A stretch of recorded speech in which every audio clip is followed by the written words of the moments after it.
Well, let's take a look back at this phenomenal career of Caster Semenya, and for that we welcome into studio the Deputy News Editor for Sport, Janet Witten. Thanks very much for joining us. Welcome to the programme. My pleasure. All right, so it's been a phenomenal career and it's had its ups and downs along the way, but what can you tell us about what she's achieved over time? You know, when you think of how her career started, everybody remembers back, obviously, in 2009 when she kind of burst onto the international scene at the World Championships in Berlin that year. And she won the gold medal, and nobody outside of South Africa had ever heard of her, really. And she'd increased her times quite dramatically at that stage. But what people are forgetting is that in 2009, when she did that, she was 18 years old. Wow. So she really did kind of she had come from nowhere and nobody had ever heard of her, but she was very young and she had this incredible career ahead of her. But it was a few hours before that race that the story broke. That she had been subjected to some kind of testing and that there were question marks around her. So she ran that race with that hanging over her head, which makes that achievement all the more extraordinary. And since then, she's been remarkable.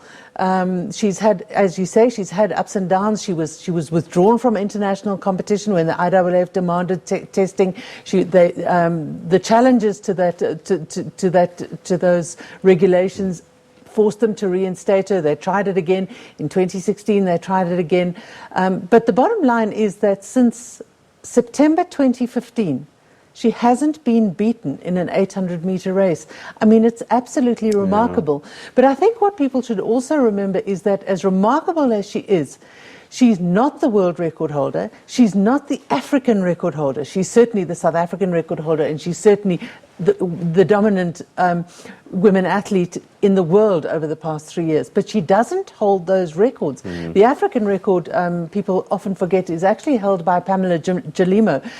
She's a Kenyan, and she also broke it when she was very young. I think she was 20 years old when she ran it, but she had an injury-plagued career, so she hasn't really fulfilled the potential she showed then. And she would have been the person who had competed against Caster all of this time.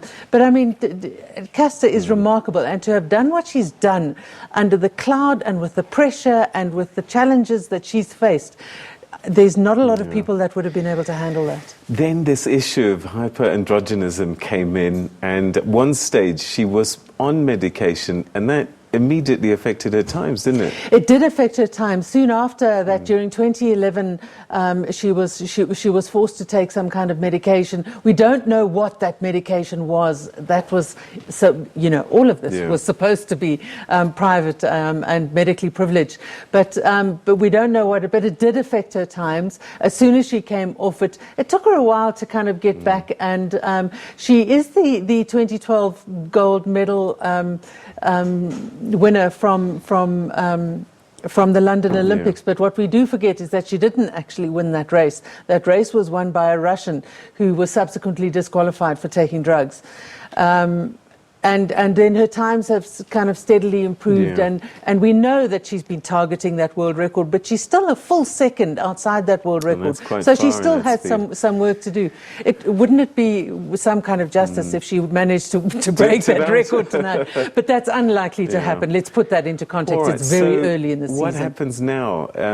These rules are going to kick in, so she's either going to have to choose another event or face the prospect of perhaps struggling to keep up with the times that she's doing now? It is going to be a problem, and I don't think, in all honesty, that she will take these drugs. There's too much hanging over it. There is the principle that she fought for, and Caster's always very much stood up for her own principles, and I don't think that she will take them. There's also medical issues around taking these drugs. What the IAAF are demanding is that women who want to compete take drugs that aren't prescribed for the reasons that they are demanding that they take them. So this is untested stuff. These women are essentially guinea pigs. Down the road, we don't know the effects of that. And it's quite an interesting thing, because they say you cannot take any performance-altering substances, and yet they're saying you must. Exactly, it is ironic, isn't it? And they don't know. And the reason that the drug rules are in place and the doping regulations are so strictly adhered to is for that very reason, because they are dangerous to the human body. They fear for people's well-being if they take those performance-enhancing drugs, and now they're taking performance, as you say, altering drugs. I saw her run 5,000 kilometers the other day. 5,000 meters. 5,000 meters, sorry, kilometers. Oh, 5,000 meters. Is that a race that she could perform in? You know, I don't think it's...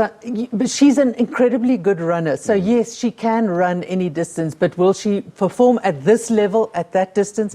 I don't think so. I think it's a stretch too far. She's run a couple of 200-meter races in her back. To go from 200 to 5,000, it's almost a different sport. Yeah. Her specialities are 400 and 800 and to some extent 1,500. You're starting to go into completely new territory with the 5,000, and I think that's going to be, even though she won the South African national title last weekend at that distance, I think it's a stretch too far to expect her to be world class at that distance. I mean, it's hard to plot a course going forward and what might happen, but this must have far-reaching questions. For example, men that have an abnormal level of testosterone, might that be now brought into the equation as a result of this? It's not going to, because for the simple reason that high levels of testosterone for men just make them more men, if you know what I mean. It doesn't do anything. It doesn't do anything, and there are no questions around it. But I think there are questions in theory. More advantaged. Otherwise, you would be allowed to inject yourself with testosterone. Yes, absolutely. And I think that this is the question. Nobody has ever suggested that Caster Semenya has ever taken anything that she's not allowed to take. Even the IAAF haven't ever suggested that. And there are going to be questions down the line. But I think that if this new regulation comes unstuck, it's going to come unstuck on the ethical side of it, because there's too many. Then you start. You can't swim if you've got 2 meter wide wingspans like Michael Phelps, or if you've got twitchy muscles like Usain Bolt, you can't be a sprinter. If you've got extraordinary lungs like many cyclists have got, then you can't cycle. There's too much for them to deal with there. But I think it's the ethics and the ethics of saying to women, you will be banned unless you take drugs. That's going to bring.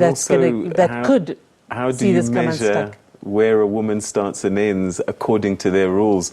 Also as a moving target, I guess. And the Court of Arbitration for Sport has acknowledged that it's a moving target, and this is kind of a living rule, and that as new medical tests are done and new things are found out, that these rules might change. So, which just accentuates the fact that the women who agree to take these drugs now are the guinea pigs, and how can that be allowed on an international stage? All right. Well, we certainly wish her the best, and unlikely as it might be, it would be nice if there's a world record, and perhaps might this be the last time we see her at over 800? It could very well be, because the rules kick in on the 8th of May, on election day. So this is the last race that she could possibly enter. Wow. It's at 7:07 tonight for those who we'll all be watching. Janet, thanks so much for joining us. All right, we'll